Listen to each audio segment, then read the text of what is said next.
I'm going to be reviewing the Kodak Playfull Pocket HD video camera by the Eastman Kodak Company, obviously.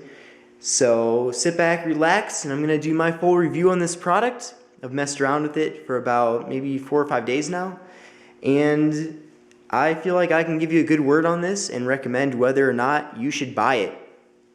So starting off, I just want to show you the box. I purchased this product off of Amazon for $149.99, and it was free shipping and no tax with that, so that was really attractive from Kodak, or not from Kodak, but Amazon.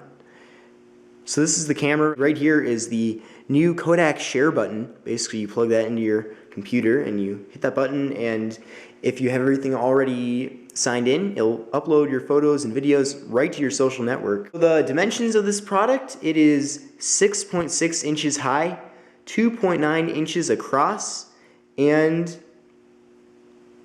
pretty thin.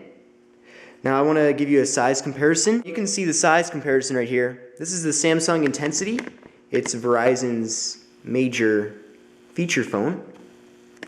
And you can see right here that the two are really similar in size. Actually, I'll hold it up closer. I'll zoom out here. You can see that actually the Intensity is a little bit bigger than the Kodak Playfull. And on the side, they're about the same. I've had the Kodak PlaySport, which is another Pocket HD camcorder from Kodak, but I like this because it's a lot more pocketable, and I really enjoy that. Compared to a credit card, it's really not that much bigger than a credit card sized plastic piece. So on the outside, we have this nice flush fake chrome with the Kodak logo standing nice and bright and brilliant. This flashy grabber blue color where full HD is announced.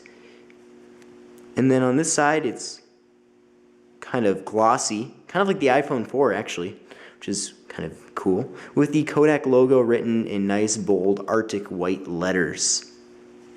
So right here on this side of the camera is the on-off button, and then right here is the video out, basically, USB. Right here, this is if you want to hook up USB via the USB cable, which is right here. Well, if I took off that adapter, you can see the cable. And you plug it in right there. Then, also, on this side of the camera, you have your nifty HDMI out. And it uses, I believe, micro HDMI. And then this camera is powered, or not powered, but it records to a SD card. So there's the SD card in its slot. And I have an 8 gig card. If you want to see an unboxing of that card, check out my channel because I have a video on it. It's a Transcend 8 gigabyte card. So that's all the ports. Oh, one major port that I forgot to tell you about is the USB pop-out arm. Now this is found on the flip cameras, kind of pioneered by them.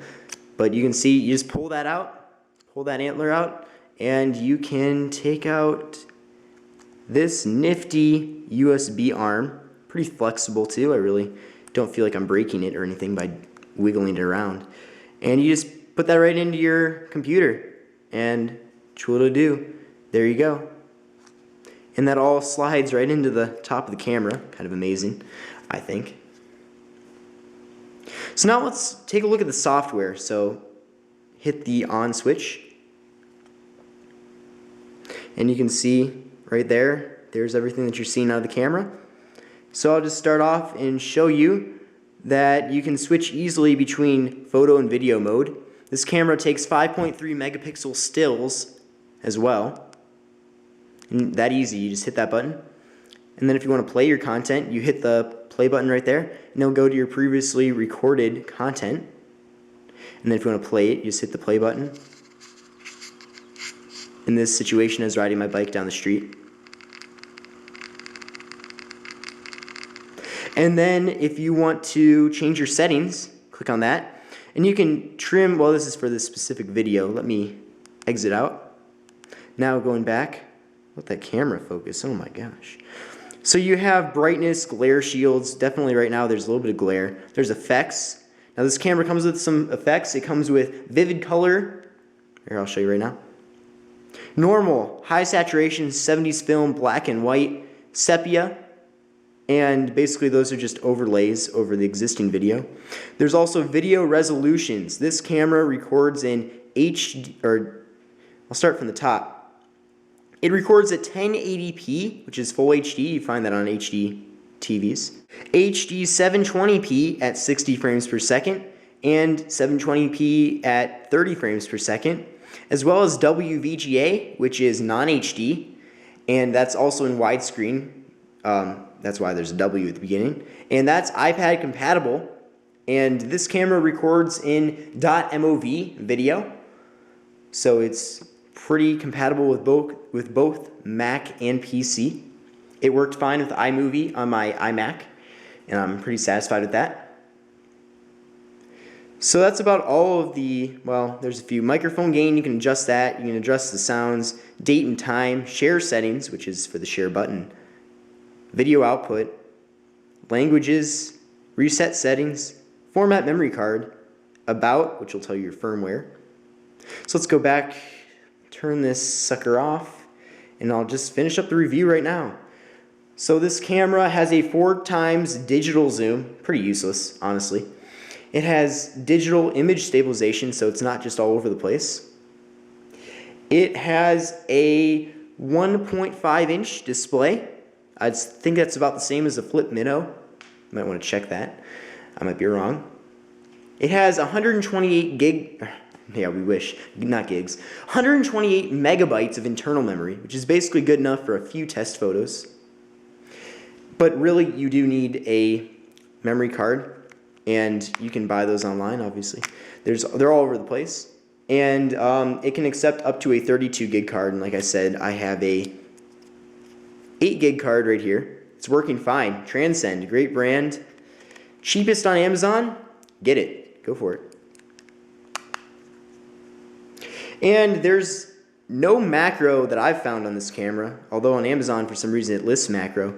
You do have to be at least a meter away to not have blurriness because it doesn't have focus. It's a fixed focus lens. Definitely something you want to take note of. And I'll put all the full specs in the video description and also a link to where I bought it on Amazon.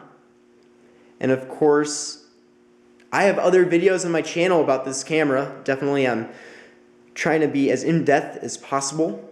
I have test videos, video samples, I have a comparison with the Kodak Playfull, another camera from Kodak, and all kinds of other good stuff. Check out my video description because I'm going to be listing all the different features that I didn't show in this video, or just other videos basically.